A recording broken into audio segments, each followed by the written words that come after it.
Yo, what's up mga idol? Isa sa pinakamalaking balita ngayon sa NBA ay ang agresibong plano ng Golden State Warriors na habulin si LeBron James sa free agency. Habang wala pang kasunduan sa kontrata ni LeBron James at ng Los Angeles Lakers, sinasamantala ng Warriors ang pagkakataon upang subukang makuha ang 4 na kampyonato. Ayon kay Kevin O'Connor ng Yahoo Sport, ang plano ng Warriors ay magsagawa muna ng blockbuster trade para kay Anthony Davis. Posibleng package ay binubuo ni Jimmy Butler na may expiring contract na nagkakahalaga ng $57 million at kasalukuyang nagpapagaling mula sa ACL injury.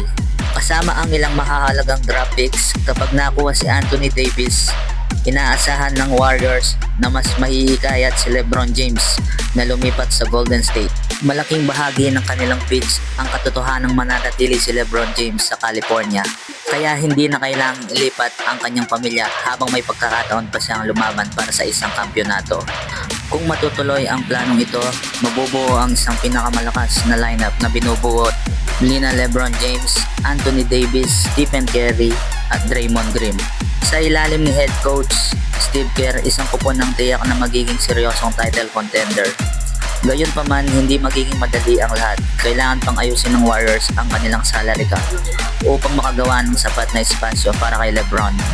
Kasabay nito, nais din nilang mapanatili si Kristaps Porzingis sa isang kontratang hindi masisira ang kanilang financial flexibility. Habang iniintay ang magiging desisyon ni LeBron, patuloy ding naghahanap ng Warriors na kataragdagan lalim sa kanilang roster.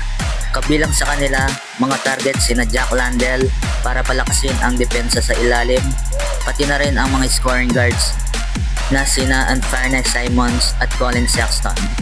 Sa ngayon, malinaw na handang isugal ng Golden State Warriors ang lahat upang mabigyan sina Stephen Curry at LeBron James ng pagkakataong magsama at muling lumaban para sa isang NBA championship.